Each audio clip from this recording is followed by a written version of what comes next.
विधानसभा सत्र के शीत सत्र के दूसरे दिन आज फिर से हुआ भ्रष्टाचार के मुद्दे पर हंगामा। पंजाब में सड़कों की खराब हालत पर भी हुई सदन में चर्चा। कल सुबह 11 बजे तक के लिए स्थगित हुआ सत्र। कैंसर पीड़ित सुषमा की मदद के लिए ईटीवी की खबर के बाद जागा प्रशासन। 10 साल की सुषमा को आईजीएमसी अस्पताल में करवाया गया भर्ती। कई सामाजिक कार्यकर्ताओं ने भी बढ़ाए मदद के हाथ।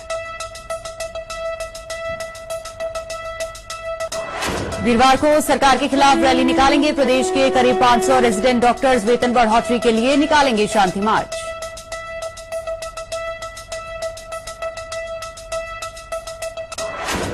पर्यटन की अपार संभावनाएं होने के बावजूद प्रदेश से दूर जा रहे हैं निवेशक। सिंगल विंडो क्लियरेंस न होना एक बड़ी वजह। भारी कागजी कार्रवाई की वजह से प्रदेश का रुख नहीं कर रहे निवेशक। और प्रदेश में लगातार गिरता जा रहा है बाल लिंगानुपात। ऊना जिले में सबसे ज्यादा खराब हालात। करीब 24 पंचायतों में बाल लिंगानुपात 500 से भी कम। बाल लिंगानुपात सुधारना बना बड़ी चुनौती।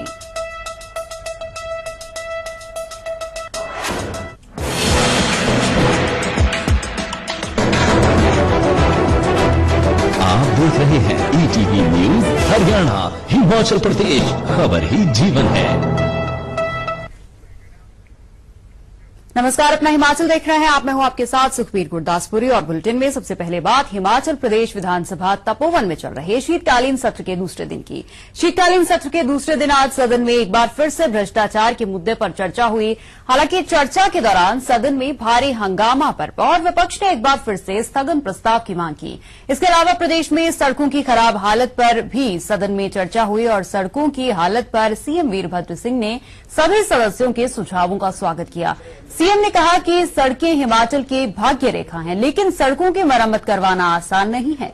सीएम ने कहा कि भारी बारिश, बर्फबारी और लैंडस्लाइड की वजह से सड़कों की मरम्मत करवाना मुश्किल है। सत्र का समय पूरा होने पर विधानसभा अध्यक्ष ने सदन की कार्रवाई को स्थगित कर दिया और कल सुबह 11 बजे सदन की कार्रवाई दोबारा शुरू होगी।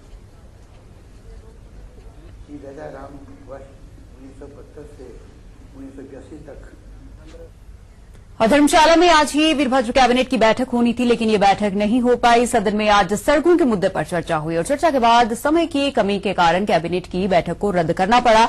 इस बैठक में प्रदेश हित से जुड़ी कई योजनाओं पर मोहर लगने की संभावना जताई जा रही थी, लेकिन फिलहाल ये बैठक नहीं हो पाई।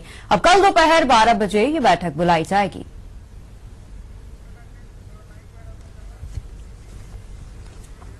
दूसरा दिन शीतकालीन सत्र का तपोवन में, जहां प्रदेश का शीतकालीन सत्र चल रहा है और आज का दिन काफी अहम रहा, क्योंकि आज के दिन प्रदेश की बदहाल सड़कों के बारे में चर्चा की गई।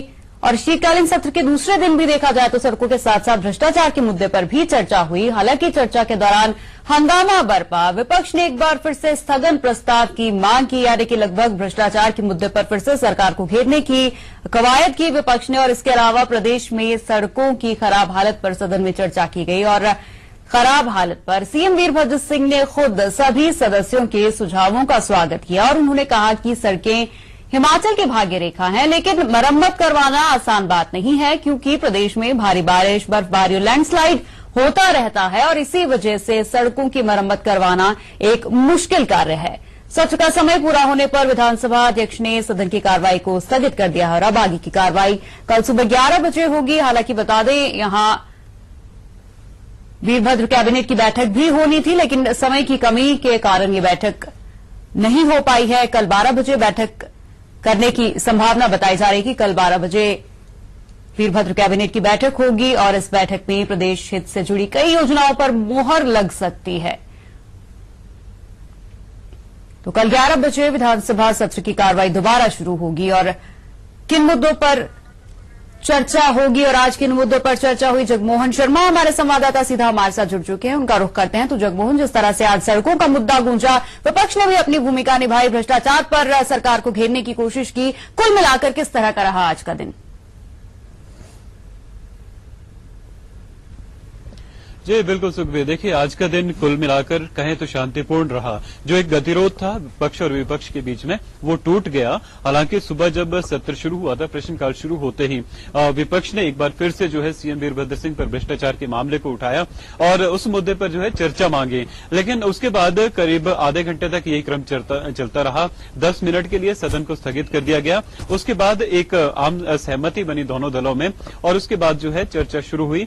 विपक्ष ने प्रश्नकाल में भी भाग लिया और तत्पश्चात जो है प्रदेश में जो सड़कों की दशा और दिशा है उसको लेकर चर्चा की गई। विपक्ष की तरफ से करीब 12 सदस्यों ने इसमें भाग लिया और सभी ने एक सुर में कहा कि प्रदेश में सड़कों की हालत खराब है, सरकार इसकी ओर गंभीरता से विचार करे और सड़कों की दशा को सुधारे।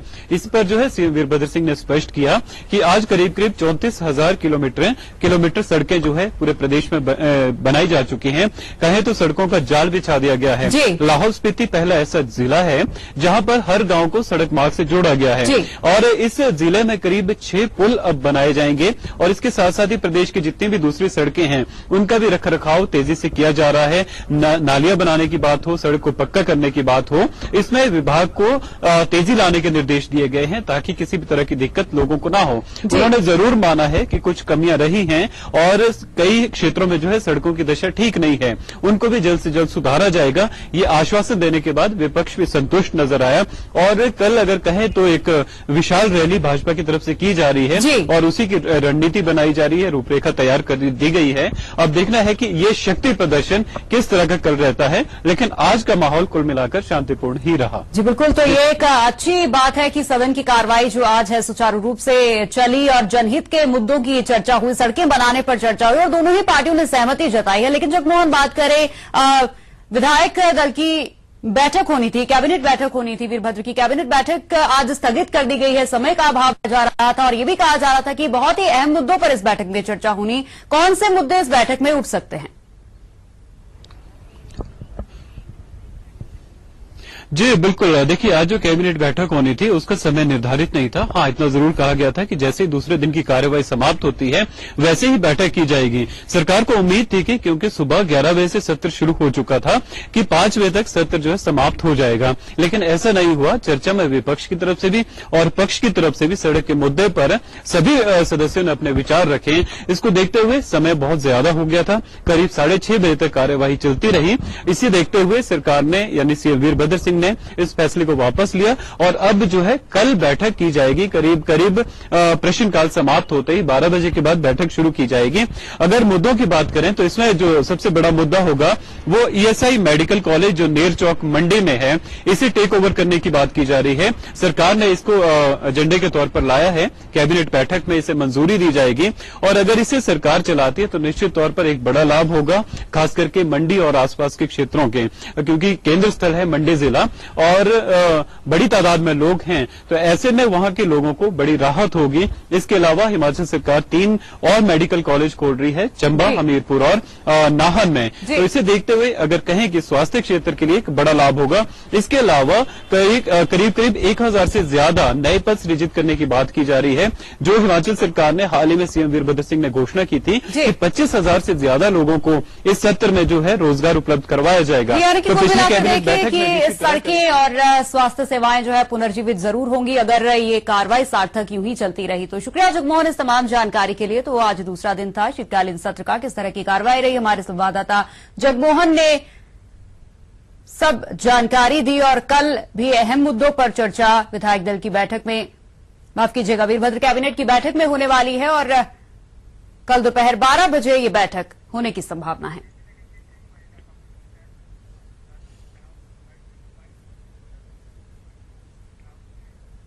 उत्तर प्रदेश महिला कांग्रेस अध्यक्षा सुशीला नेगी ने एक दिवसीय दौरे पर काबेली जिला मुख्यालय रिकांगपिओ पहुंची, जहां पर किन्नौर महिला कांग्रेस अध्यक्ष सरोज नेगी ने प्रदेशाध्यक्षा सुशीला नेगी का भव्य स्वागत किया और इस दौरान सुशीला नेगी ने किन्नौर महिला कांग्रेस को मजबूत करने पर जोर दिया और पंचायती राज चुनाव में कांग्रेस समर्थित उम्मीदवारों की जीत निश्चित करने के लिए एकजुट होकर कार्य करने की अपील भी की। महिला कांग्रेस सब जगह साथ जाएगी, अपने कांग्रेस को संगठन को मजबूत करने की पूरी अपना ताकत लगाएगी। महिलाओं को जोड़ने के लिए अब जगह जगह घर घर तक निकलना पड़ेगा। हमारे को सभी महिलाओं को अपने नीतियों को बताना पड़ेगा, हमारे क्या क्या प्रोग्राम है, सबको साथ लेके चलेंगे और महिलाओं को मजबूत करेंगे। तो एक बार फिर ईटीवी की खबर का असर देखने को मिला है। ईटीवी ने कैंसर से पीड़ित सुषमा के इलाज का मुद्दा प्रमुखता से उठाया था। इसके बाद स्वास्थ्य मंत्री और अस्पताल प्रशासन की नींद खुली। सुषमा को इलाज के लिए अब आईजीएमसी में भर्ती करवाया गया है। इतना ही नहीं, कई सामाजिक कार्यकर्ताओं ने भी सुषमा के इलाज के लिए सहयोग देने के लिए आगे हाथ बढ़ाए हैं और आईजीएमसी में सुषमा का इलाज किया जा रहा है। यहां बता दें कि सुषमा नेपाल की रहने वाली है। 10 साल की मासूम है ये बच्ची, जो कि कैंसर जैसी बीमारी से पीड़ित है।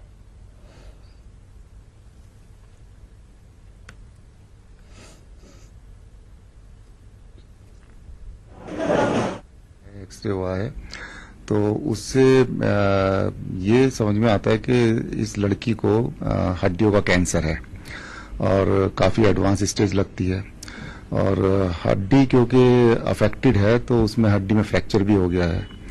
तो अभी तो हमने इस लड़की को एडमिट कर लिया है अपने वार्ड में, लेकिन अभी इसको कंफर्म करने के लिए हमें इसकी बायोप्सी करानी पड़ेगी और क्योंकि हड्डी में फ्रैक्चर भी है तो उसके लिए इसका प्लास्टर भी कराना पड़ेगा और ये दोनों चीजें ही ऑर्थोपेडिक्स डिपार्टमेंट में होंगी। तो अभी हम इस लड़की को का रेफरेंस ऑर्थोपेडिक्स डिपार्टमेंट में भेजेंगे ताकि जल्दी से जल्दी इसकी बायोप्सी हो जाए। दीनदयाल उपाध्याय हॉस्पिटल में सुषमा का हमारे संज्ञान में आया कि ये बेचारी, इसके ना माँ बाप है ना बहन भाई है, कोई भी नहीं है। तो हमने इस मुद्दे को उठाया और जो ईटीवी ने इसको अपने चैनल में उसके बाद जितनी मेहनत करके इसको उठाया और यही नहीं, हेल्थ मिनिस्टर से भी बात लाइव चैनल पे करवाई, उसका असर लोगों पे भी पड़ा और हॉस्पिटल में भी पड़ा।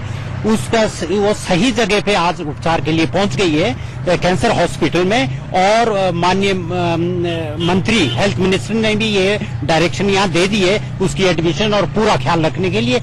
इसके में एक जनता सेवक के नाते ईटीवी का भी शुक्रगुजार हूं और उनके माध्यम से लोग यहां इसके लिए फाइनेंशियल हेल्प करने के लिए भी तैयार है और जो एनजीओज और दूसरी जो इस तरह की संस्थाएं हैं वो आए और इसकी हेल्प करें। तो इसी बीच बड़ी खबर आ रही है जहां कैंसर पीड़ित सुषमा की मदद के लिए हाथ बढ़ने लगे हैं। मॉडल नर्सिंग कॉलेज ने सुषमा को आर्थिक मदद दी है। मॉडल नर्सिंग कॉलेज अनाडेल ने 26,000 रुपए की राशि दी है। रिपन अस्पताल में भी स्टाफ ने 12,000 रुपए की सहायता दी है। 10 साल की नेपाली मूल की सुषमा है, कैंसर से पीड़ित ये बच्ची है जिसे आईजीएमसी भर्ती करवाया गया है। तमाम तरीके की सामाजिक संस्थाएं भी आगे आकर सुषमा के इलाज के लिए मदद के हाथ आगे बढ़ा रही हैं और इसी में मॉडल नर्सिंग कॉलेज ने सुषमा को आर्थिक मदद दी है। 26,000 रुपए की आर्थिक मदद मॉडल नर्सिंग कॉलेज की तरफ से दी गई है और भी कई संस्थाओं ने ऐसे ही राहत राशि जारी की है। सरिता हमारी संवाददाता शिमला से हमारे साथ जुड़ी हुई है, उनसे बातचीत करते हैं। तो सरिता, जिस तरह से देखा जा रहा है कि मदद के हाथ अब आगे बढ़ने लगे हैं, हमने भी प्रमुखता से यह खबर उठाई थी और अब आईजीएमसी में सुषमा का इलाज चलेगा, आगे क्या अपडेट है? बिल्कुल, जिस तरह से ईटीवी ने इस खबर को प्रमुखता से उठाया था उसकी मदद के लिए प्रयास किए थे और इसमें जो अस्पताल प्रशासन है उसकी तरफ से भी मदद की जा रही है इसके इलाज के लिए और इसे वहां पे आज दाखिल कर दिया गया है। साथ ही अगर आज सुबह की बात की जाए, जैसे ईटीवी पर भी खबर लगी थी और उसके साथ ही लोगों में जागरूकता दिया, जो इस लड़की की जो हालत थी वो बहुत ही खराब थी। उसके बाद रिपन अस्पताल में डॉक्टर्स ने और वहां के स्टाफ ने और वहां के जो और लोग वहां पे अपना इलाज कराने आए थे मरीज, उन्होंने इसके लिए पैसे इकट्ठे किए और करीब 12,000 रुपए की राशि इसके पास हुई है। और साथ ही शाम के वक्त मॉडर्न नर्सिंग कॉलेज अनाडेल की तरफ से भी इनको 26,000 की राशि मिली। तो मदद के लिए लोग आने लगे हैं। जैसे ये कल हमने ये मुद्दा उठाया था कि ये मामला इंसानियत का है, इस लड़की को जरूरत थी सबकी मदद की, दवाइयों की, और इसके लिए प्रयास भी किए जा रहे। तो हम कह सकते हैं अब थोड़ा कि पॉजिटिव वे में हम लोग आगे बढ़ रहे हैं। इसको भी आशा, अब इसके चेहरे पे भी एक उम्मीद जगी है और इसके चेहरे पे एक मुस्कान आई है कि इसकी मदद के लिए लोग भी आगे आ रहे हैं और सरकार भी आगे आ रही है। तो सुखबीर जी, शुक्रिया तमाम जानकारी के लिए। तो इंसानियत की जीती जागती मिसाल यहाँ पर पेश हुई है। आसपास के लोगों ने और कई संस्थाओं ने मदद के हाथ आगे बढ़ाए हैं, राहत राशि दी है, मदद की राशि दी गई है सुषमा के इलाज के लिए जो कि कैंसर से पीड़ित है और उसकी मदद के लिए लोगों ने हाथ आगे बढ़ाए। यहाँ रुक रहे एक छोटे से ब्रेक के लिए, आप बने रहिए हमारे साथ।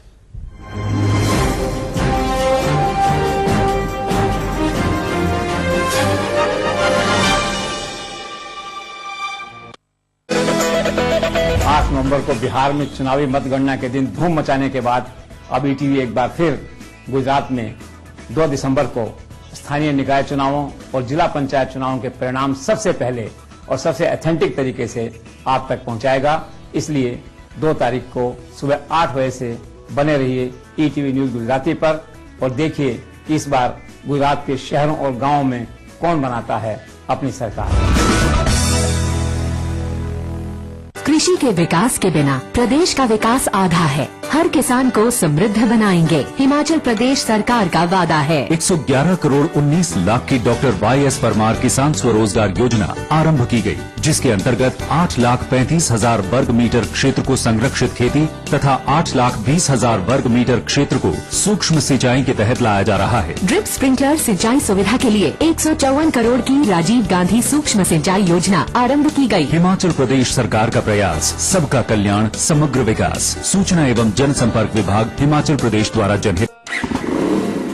इस त्योहार हर दुकान का चक्कर लगाओ, दूर दूर तक बाइक चलाओ और सबसे मिलकर मजे उड़ाओ। 95 kmpl वाला माइलेज का पाप TVS स्पोर्ट इस त्योहार सिर्फ 36,880 से।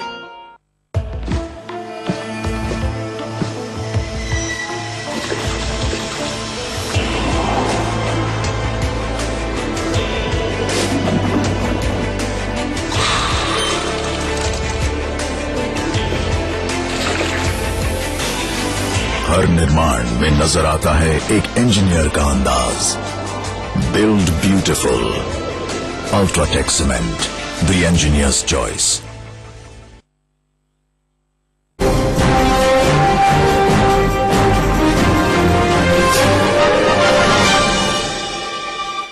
ब्रेक के बाद आपका स्वागत है। आइए आगे बढ़ते हैं खबरों में। प्रदेश के करीब 500 रेजिडेंट डॉक्टर वीरवार को सरकार के खिलाफ रैली निकालेंगे। आईजीएमसी से लेकर लक्कड़ बाजार तक वेतन बढ़ोतरी को लेकर शांति मार्च निकाला जाएगा। वहीं इस पूरे मामले पर रेजिडेंट डॉक्टर से बातचीत की हमारे संवाददाता तरजीब शर्मा ने। करीब 4 महीने पहले प्रदेश के मेडिकल ऑफिसर्स हड़ताल की राह पर थे, लेकिन अब जो 2 मेडिकल कॉलेज हैं उनके जो रेजिडेंट डॉक्टर हैं वो भी हड़ताल के रास्ते पे हैं। इस समय हम आईजीएमसी में हैं, जो यहाँ की रेजिडेंट डॉक्टर एसोसिएशन है उसके अध्यक्ष डॉक्टर ऋषि नाब और डॉक्टर रितेश हमारे साथ हैं। उनसे जानने की कोशिश करते हैं कि आखिरकार वो हड़ताल क्यों कर रहे हैं। सर, आखिरकार आपको ये स्टेप लेने के लिए क्यों मजबूर होना पड़ा? जो डायरेक्ट पीजी स्टूडेंट्स हैं, जो पोस्ट ग्रेजुएट्स हैं हमारे पास हॉस्पिटल में, और जो कॉन्ट्रैक्ट जीडीओज हैं, उनका स्टाइपेंड और उनकी पे बहुत कम है। मीगर बहुत ही 25,000 में ना ही हमारे से बुक्स खरीदी जाती हैं, ना ही हम अपना डे टू डे डेली खर्चा उठा पाते हैं। तो हाईली प्रोफेशनल डॉक्टर्स का इतना बुरा हाल है तो what can we expect. Sir, पूरे जो देश का हाल है रेजिडेंट डॉक्टर्स का, उनको कितना स्टाइफंड मिलता है और आपका जो यहाँ का स्टाइफंड है वो किस स्तर पर है?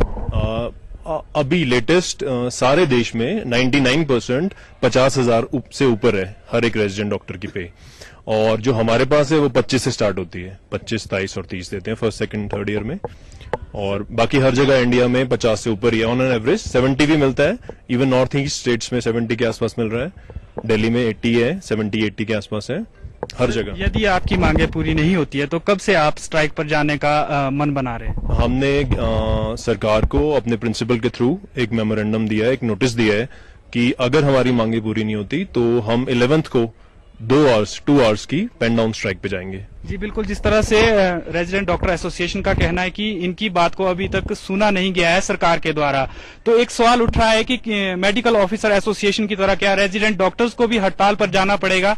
अभी जो आने वाले 2 दिन है इसमें एक रैली भी रेजिडेंट डॉक्टर की ओर से निकाली जाएगी। देखने वाली बात होगी कि क्या इन लोगों की मांग को रैली के बाद माना जाएगा या फिर इनको हड़ताल पर जाना पड़ेगा।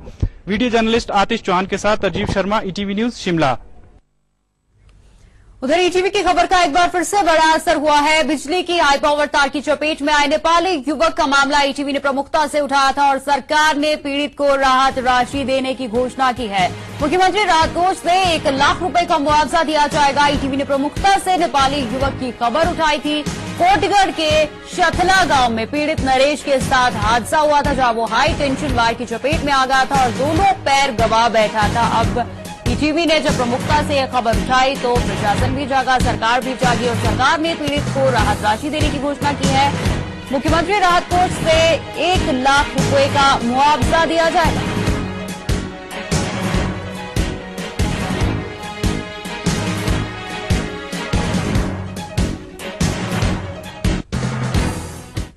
चलिए यहाँ पर रुक रहे एक और छोटे से ब्रेक के लिए आप बने रखिए हमारे साथ।